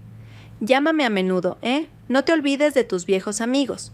¿Cómo iba a olvidarme? Eres mi mejor amiga, la nariz me picaba. Cuando me instale te invitaré a Singapur. Era tarde. Terminé de hacer la última maleta. Apagué la luz y me metí en la cama. Mañana a esta hora estaría a 10.000 metros de altura, volando hacia una vida completamente nueva. Cerré los ojos. Los recuerdos de los últimos 3 años pasaron como una película a cámara lenta. Dolor, traición, lucha, despertar. Todo se transformó finalmente en la fuerza para crecer. Recordé una frase que había leído en alguna parte. Hay caminos que debes recorrer, sola lágrimas que debes secar tú misma y dolores que debes soportar por tu cuenta. Pero después de superarlo, te encontrarás con una versión mejor de ti misma. Mañana el sol volvería a salir, y yo ya no sería la sumisa Elena García. Aeropuerto de Changi, Singapur. El flujo de gente era incesante. Empujé mi carrito de equipaje hacia la salida y vi inmediatamente a Emma sosteniendo un cartel con mi nombre. 3 años sin vernos. Se había cortado el pelo, llevaba un traje de oficina y parecía aún más profesional que en Inglaterra. Elena corrió a abrazarme con entusiasmo. Bienvenida a tu nueva vida. Emma me ayudó a instalarme en un apartamento cerca de la oficina y me llevó a comer unas auténticas costillas de cerdo al estilo de Singapur. En la mesa me preguntó con cautela sobre mi divorcio. Se lo conté brevemente. Dios mío, ese cabrón se merece pudrirse en la cárcel. Me reí y negué con la cabeza cambiando de tema. Lo pasado pasado está. Ahora solo quiero mirar hacia adelante. El nuevo trabajo era desafiante, pero también emocionante. Como directora de marketing para la región de Asia-Pacífico, era responsable de la promoción de la marca en 3 países. El trabajo intenso no me dejaba tiempo para hundirme en el pasado. Cada día era pleno y significativo. Un mes después recibí un correo del abogado Torres. Javier había sido condenado a 3 años de prisión por falsedad en documento público y estafa. Al mismo tiempo, el tribunal había ejecutado la sentencia de divorcio. El dinero de las cuentas de Javier había sido transferido a la mía. Laura también fue obligada a devolver parte del dinero. Adjunto al correo había un recorte de un periódico nacional con el titular «Marido falsifica escritura para estafar esposa, se divorcia con determinación». En la foto, Javier aparecía rodeado de periodistas con un aspecto lamentable. Cerré el correo con calma, sin sentir nada. El fin de semana participé en un evento de la empresa en un yate por Marina Bay. La noche de Singapur estaba brillantemente iluminada. Mis compañeros brindaban alegremente.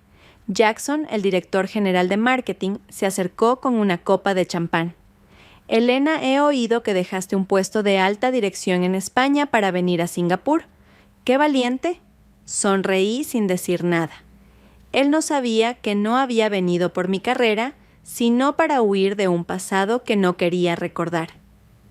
Pasaron 3 meses y me adapté por completo al ritmo de Singapur. El trabajo iba sobre ruedas y había hecho nuevos amigos. De vez en cuando publicaba fotos de comida y paisajes de Singapur en Instagram. Sofía siempre era la primera en dar me gusta y comentar «La envidia me corroe». Una mañana de martes, cualquiera mientras preparaba un informe trimestral, sonó el teléfono. Un número desconocido con prefijo de España. Dudé un momento, pero contesté. ¿Es Elena García?», dijo una voz débil de mujer. «Soy la madre de Javier». Casi se me cae el teléfono. Carmen. ¿Cómo había conseguido mi nuevo número? ¿Qué quiere?, pregunté con frialdad. ¿Elena? Su voz se quebró. Sé que me equivoqué, fue todo culpa mía. ¿Podrías perdonar a Javier? Ha estado enfermo 2 veces en la cárcel. El médico dice que si sigue así... Señora, la interrumpí. Primero, usted no es mi madre. Segundo, Javier está en la cárcel por sus propios actos. Y por último, le ruego que no vuelva a contactarme. ¿Cómo puede ser tan cruel? Su voz se volvió aguda de repente. 1 día de matrimonio, 100 días de afecto. Javier fue tu marido durante 3 años. ¿Vas a dejar que se muera en la cárcel? Si realmente está enfermo, la prisión tiene servicios médicos, dije con calma. Además, mi abogado le enviará una notificación oficial por su acoso. Colgué y contacté inmediatamente con el abogado Torres. Se sorprendió de que la madre de Javier hubiera conseguido mi número y prometió investigar y tomar medidas legales.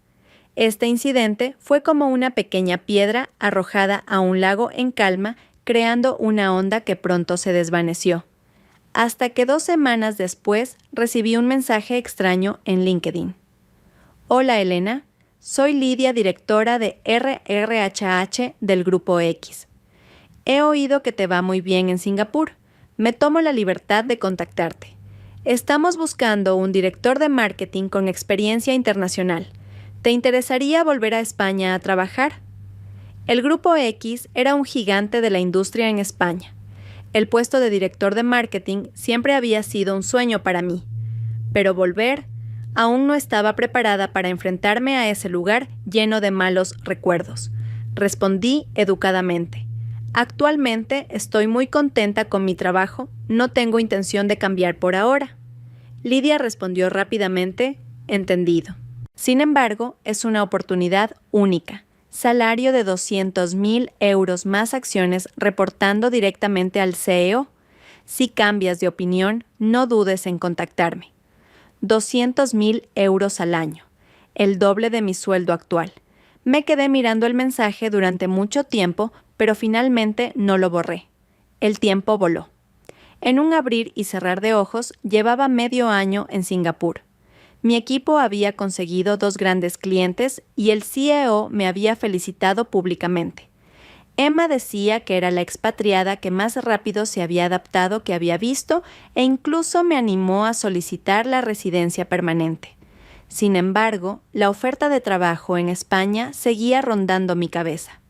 No porque la deseara tanto, sino porque de repente me di cuenta de que estaba huyendo. Huyendo del lugar donde estaba Javier de los recuerdos dolorosos, huyendo de mi yo débil del pasado.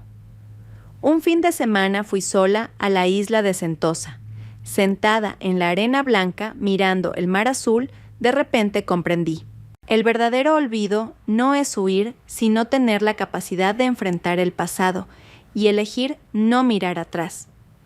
Esa noche le envié un correo a Lidia expresando mi interés en hablar más. Al mismo tiempo contacté con el abogado Torres preguntándole si en caso de volver Javier y su familia podrían seguir acosándome. Javier sigue cumpliendo, condena le quedan al menos 2 años, respondió el abogado Torres. Sus padres, después de la advertencia legal, no creo que se atrevan a molestarte más. Además, tu reputación en España es muy buena.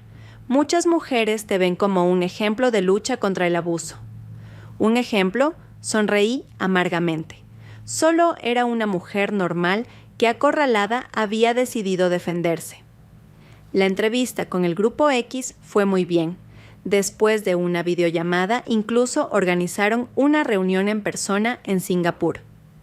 El presidente de la región Asia-Pacífico voló para cenar conmigo y explicarme los planes de desarrollo de la empresa. Elena, tu experiencia nos ha impresionado profundamente, dijo el presidente con sinceridad. No solo por tu capacidad profesional, sino por la resiliencia y el coraje que has demostrado. Esos son los valores fundamentales de nuestra cultura empresarial. Y así, después de 8 meses en Singapur, decidí volver a España. Emma, aunque triste, entendió mi elección. Sigue a tu corazón, Singapur siempre estará aquí esperándote. El proceso de dimisión fue rápido. El CEO intentó retenerme con un aumento del 30%, pero lo rechacé. No era una cuestión de dinero, sino de completar un ritual de autosanación, volver al lugar que me hirió y empezar una nueva vida con la cabeza bien alta. Una semana antes de volver, Sofía me envió una noticia de última hora. Laura le ha puesto los cuernos a tu exmarido. Lo conoció en una visita a la cárcel, era familiar de otro preso. Se liaron y por lo que se ve, le ha quitado el poco dinero que le quedaba a Javier. Debería haberme alegrado, pero solo sentí tristeza. Javier, que tanto había planeado, había sido traicionado por todos. Supongo que eso es el karma. El avión aterrizó en el aeropuerto de Barajas. Era pleno octubre. Por la ventanilla vi el cielo azul y los árboles con sus hojas doradas, una estampa preciosa. Al recoger mi equipaje, el teléfono vibró. Un mensaje de bienvenida de Lidia. Al final añadía: por cierto, mañana por la noche la empresa organiza una fiesta de bienvenida. Al CEO le gustaría aprovechar para presentarte al equipo. ¿Te viene bien? Confirmé mi asistencia, respiré hondo y salí con mi carrito. La luz del sol se filtraba por la cúpula de cristal cálida en mi rostro. Elena García, bienvenida a casa, me dije a mí misma. La fiesta de bienvenida del Grupo X se celebró en un restaurante en la planta 50 de un rascacielos de Madrid. Elegí un traje de chaqueta rojo oscuro profesional, pero festivo. Directora García, un placer conocerla por fin, el CEO, el señor Sanz, un hombre elegante de unos 50 años me estrechó la mano. Su caso se estudia incluso en mi clase del máster de dirección de empresas. Sonreí agradecida y un poco sorprendida. ¿Mi divorcio se había convertido en un caso de estudio en una escuela de negocios? Pronto entendí por qué. La esposa del señor Sanz, una académica elegante e intelectual, se me acercó. Elena, soy Clara, catedrática de Derecho en la Universidad Complutense y directora del Centro de Estudios de la Mujer.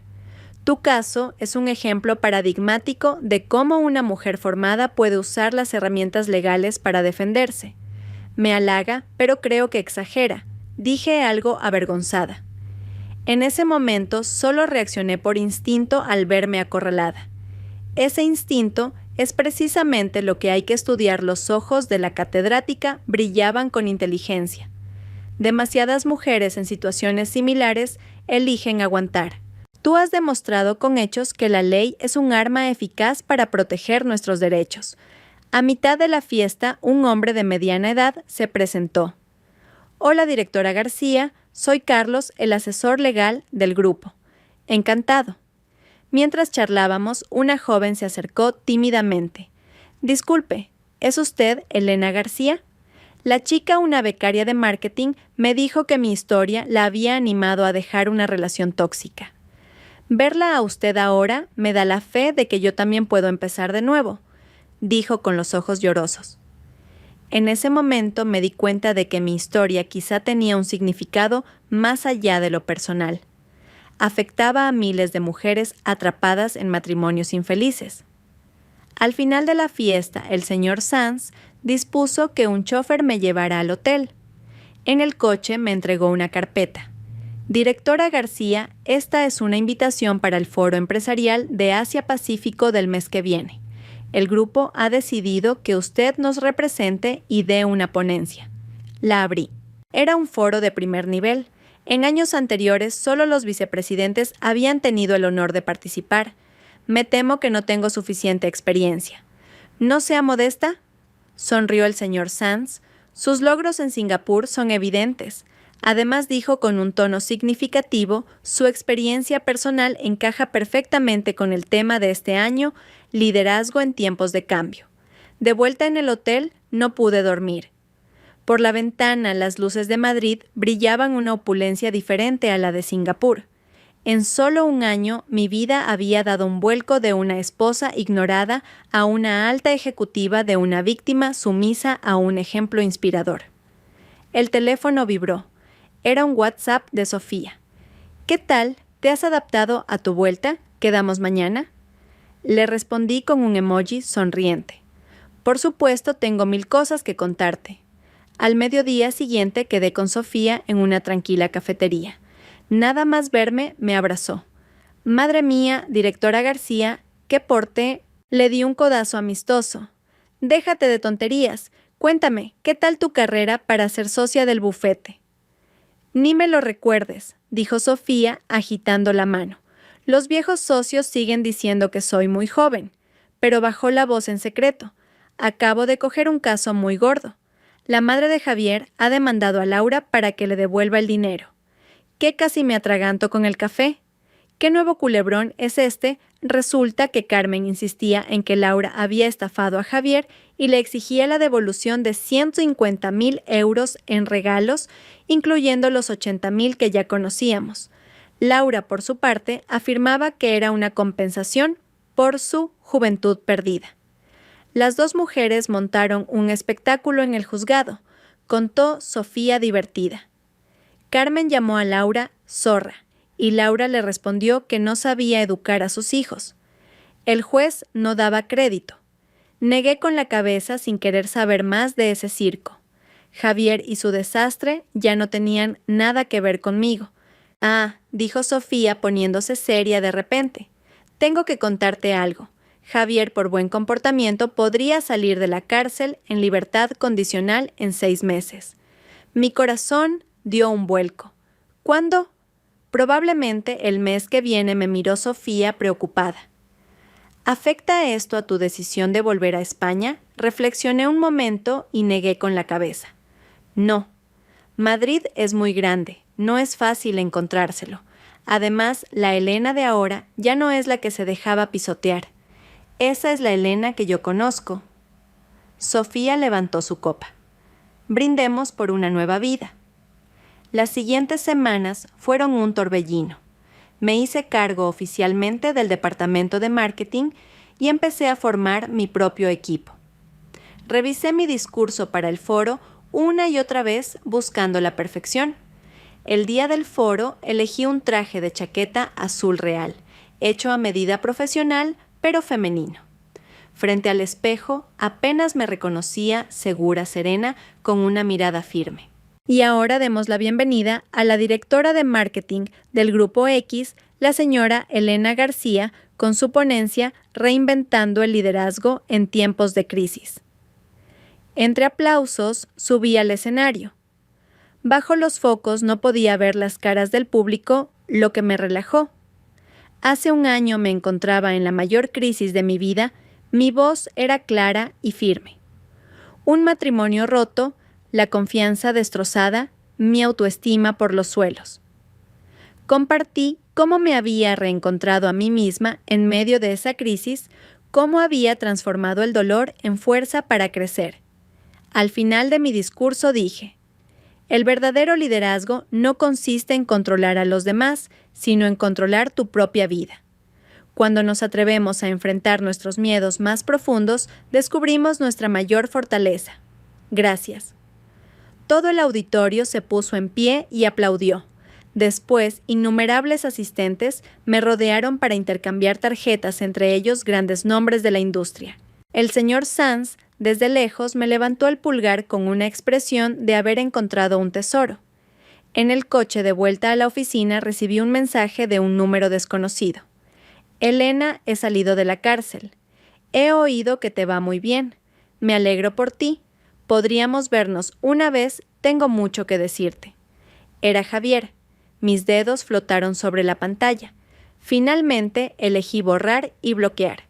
Hay caminos que una vez recorridos no necesitan ser desandados. Hay personas que una vez perdidas no necesitan ser reencontradas. El vídeo de mi discurso se hizo viral trayéndome oportunidades inesperadas. Invitaciones de revistas de negocios, de programas de televisión financieros e incluso una editorial que quería que escribiera un libro sobre liderazgo femenino. Directora García, ahora es usted la estrella de la empresa, bromeó mi joven secretaria. En recepción dicen que últimamente le llegan flores de admiradores. Negué con la cabeza y le pedí a recepción que rechazara todos los regalos de origen desconocido. La fama es un arma de doble filo, y yo lo sabía bien. Un viernes por la tarde, Lidia entró en mi despacho. Elena, el mes que viene es el Día Internacional de la Mujer. El Instituto de la Mujer te invita a participar en un foro de alto nivel como mujer de éxito. El CEO ya lo ha aprobado. Tomé la invitación dorada. Foro de alto nivel, crecimiento y empoderamiento de la mujer en la nueva era. En la lista de ponentes figuraban empresarias académicas y artistas de renombre. Mi nombre estaba entre ellos. ¿No es esto un nivel demasiado alto para mí?, dije algo nerviosa. No te subestimes, Lidia me dio una palmada en el hombro. ¿Sabes cómo te llaman en internet la reina del contraataque? La Nora de la nueva era. Tu historia ha inspirado a demasiadas mujeres. Esa noche llamé a mis padres para darles la noticia. Mi madre se emocionó hasta las lágrimas, y mi padre dijo con orgullo que avisaría a toda la familia para que vieran la retransmisión en directo. Elena, mi madre bajó la voz de repente. Javier vino a casa hace unos días. Mi sonrisa se congeló. ¿Qué quería? Dijo que venía a pedir perdón, continuó mi padre. Le vi muy delgado y hablaba con más humildad. Dijo que sabía que se había equivocado, que no esperaba que le perdonaras, pero que esperaba una oportunidad para compensarte. Papá, mamá, no le disteis mi número, ¿verdad? Por supuesto que no se apresuró a decir mi madre. ¿Tu padre casi lo echa a escobazos? Respiré aliviada y les pedí que no volvieran a recibirle. Al colgar me quedé mirando las luces de Madrid. La aparición de Javier fue como una pequeña piedra agitando brevemente la calma de mi lago interior, pero pronto todo volvió a la quietud. El Día de la Mujer. El foro se celebró en el Palacio de Congresos. Había preparado un discurso titulado Del hogar a la carrera, el camino de la autorreinserción de la mujer, compartiendo cómo había escapado de una relación tóxica y recuperado mi autoestima. Cuando cedemos a otros el poder de definirnos, perdemos nuestra libertad más preciada. El verdadero empoderamiento comienza con la recuperación de ese poder. Mi voz resonó en la sala. Divorciarse no es aterrador. Lo aterrador es no tener los medios para divorciarse. Estar soltera no es aterrador. Lo aterrador es no ser capaz de vivir sola. Desde el público los aplausos fueron atronadores. Vi a muchas mujeres con los ojos llorosos, entre ellas mi madre, que había viajado a Madrid con mi padre para el evento. Más tarde una mujer de pelo cano, acompañada por su personal, se me acercó. Reconocí a una famosa empresaria. Elena, has hablado muy bien, me tomó la mano con amabilidad. Las historias reales son las que tienen más fuerza. Espero que sigas alzando la voz por las mujeres. Me emocioné tanto que no pude hablar, solo asentí repetidamente. Los flashes de los medios capturaron el momento. Esa noche la foto fue portada de los principales medios económicos. En la recepción posterior recibí innumerables tarjetas y ofertas de colaboración. Cansada de socializar, vi una figura familiar en la entrada Javier. Llevaba un traje que no le quedaba bien y un ramo de flores intentando colarse. La seguridad lo detuvo y empezaron a discutir. Dudé un momento, pero me acerqué.